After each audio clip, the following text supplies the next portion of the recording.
पर उपस्थित अतिथि, विद्वान और यहाँ सभागार में उपस्थित सभी लोग, जैसा पूरे फेस्टिवल का स्वरूप है, इसमें विश्वरंग में विश्व साहित्य और उसकी बदलती प्रवृत्तियों के बारे में बात करना बनता भी है, और उसी विषय पर हम इस सेशन में बात करेंगे। ये जो विषय है 21वीं शताब्दी का विश्व साहित्य, ये लगभग इस शताब्दी का 1/4 हिस्सा तो बीत गया, 3/4 हिस्सा अभी शेष है। लेकिन जो आज के समय दौर में जो समकालीन साहित्यकार हैं, ये उसमें जिएंगे। इसलिए हमने कोशिश भी ये की है कि मंच पर जो बातचीत करने के लिए जिस तरीके से कॉम्पोजिशन करें, हम युवा लोगों को भी शामिल करना चाहते थे, क्योंकि उनको जीना है। एक युवा कलाकार दक्षिण अफ्रीका से हैं, लेबो माशिले। ये कवि हैं, परफॉर्मर हैं, थिएटर करती हैं, सिनेमा करती हैं और सोशल एक्टिविस्ट भी हैं।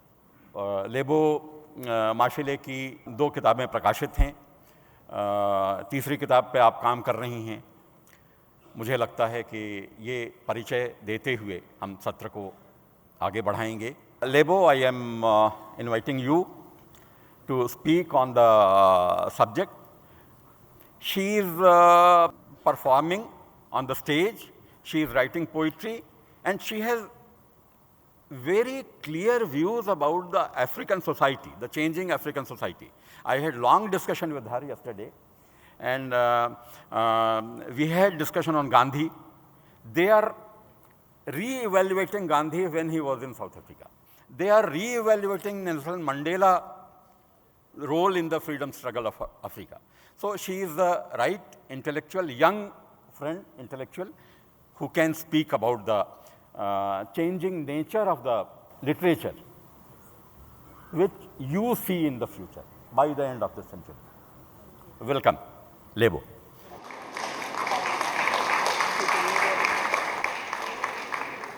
Good afternoon. It is my pleasure and my honor to have been given this opportunity to share my work and my ideas with you. My name is Lebo Mashile. In my country, surnames were a concept introduced by our colonizers. We did not have surnames. We had poetry and clan names that codified our identities. So my real name is Lebo Mashile ba segodi sa Malekane, Mokibane wa Monesa Morale, ngwana wa Lepula na pula ha chabe. Ke machabatladi serota ka mosela ntheng ya thaba, magale a serorobele re matshilwane a shibe. A shilana kala moshidi ka mosho a shila tlhogo tsa batho, rena ba maswika maramaga e ke go maya tshilwane. The fact that I come from a part of the world that uses poetry to record and document identity, events, historical figures. It means that in 2019, as a 40-year-old woman, my great-grandparents had a reference point for what I do, and a 16-year-old in South Africa has a reference point for what I do. And that means that this art form will endure. If it survives in the way that we understand it is a question that remains to be answered. I think narrative, the art of telling stories, the art of preserving memory, the art of using language to understand, examine, and expand our humanity will never die.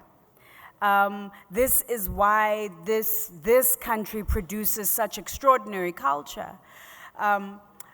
But the landscape in which we are creating these stories is changing. And of course, we are living in a world now that is shaped and defined by technology. My praxis as an artist has been about trying to figure out how to make poetry live in different spaces. Poetry is the crown jewel of language.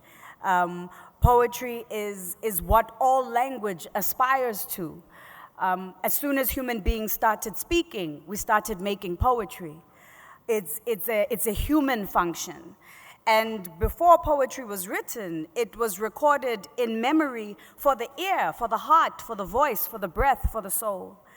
And I think this is what is exciting about this particular era, is seeing how young people are taking this art form and making it live in ways that we couldn't have imagined. In my own experience, I've collaborated with musicians and filmmakers. I'm a theater maker. I've worked with visual artists, painters, printmakers. Poetry lends itself to collaboration. And I think in the digital era, we are going to see people take language and do unbelievable things with it, particularly poetry, because it lends itself to this. For artists who are interested, for poets who are interested in expanding the boundaries of what language can do with the digital medium, this is very exciting. It means that we are going to create hybrid art forms that we couldn't have imagined before. But it also means that our canons, the literature that has made us, the literature that has shaped our languages, it also has an opportunity to be reimagined, to be relearned, to be reinterpreted through new art forms. When I first discovered poetry, I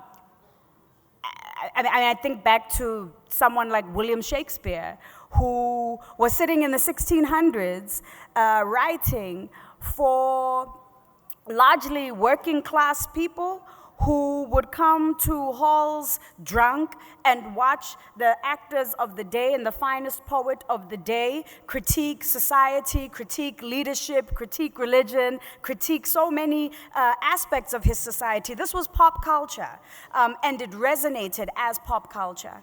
When he was creating his work, he wasn't imagining a 16-year-old black girl falling in love with him in Africa.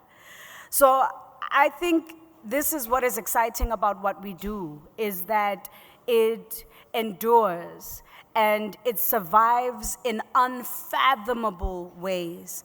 What I do right now speaks to an audience that is real, in my country and around the world. But what I'm more excited about is what will survive when I am gone. That, for me, the essence of what lives in my work, what will endure, that, for me, is something that's very exciting to imagine and to dream about. I don't think Tagore imagined today how his work would live. But the business of the artist is to create the work. And in the 21st century, there's no limit to the kinds of ways that narrative, poetry, story, language can survive and can be expressed. Thank you. Thank you.